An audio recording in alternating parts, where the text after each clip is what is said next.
Hello everyone. Today I want to talk about myself as an Indian learner English. I'm from India and English is not my first language. I grew up speaking my mother tongue and another local language just like Urdu.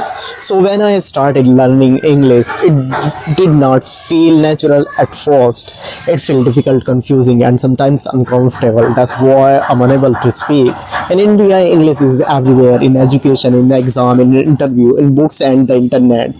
But the lack of the speaker, but still for many of us, speaking English confidently is not easy. I can understand English when I read it, I can understand when I listen carefully, but speaking is different. I have no command to speak just now already. When I speak, I think in my own language first and then translate into English. Because of that, my pronunciation and flow sometimes break in my starting also. Now earlier I used to feel shy about this. I feel people would judge me because my accent on my speaking, but slowly my thinking changed. I realized one important truth: English does not belong to one country. English is a global language. We can say like lingua franca. As an Indian, I do not need to sound British or American. I just need to sound clear and confident. My accent so who I am. It's so my background, my culture, my journey. So it's so hard to speak in an English. Now I focus on clarity, not perfection. I practice English daily in simple ways. I speak slowly. I choose simple words. I try to express real thoughts, not memorize a line.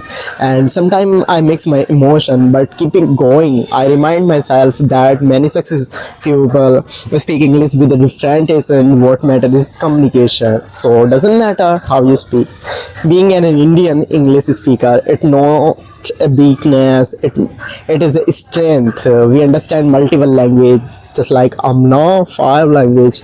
We think deeply and we adopt quickly. I'm still learning. I still make mistake, but now I am not afraid of them. I speak with confidence, I speak with honesty, and I speak with pride. So this is my journey as an Indian English learner student, and I'm proud of it for to face this difficulty. So firstly, it's so hard to speak in English. I already know how many difficulty I face, but I follow the three rules. First is speaking, reading, writing, and everything will be changed if you follow these steps. So thank you so much for watching. We will meet in next video. Thank you.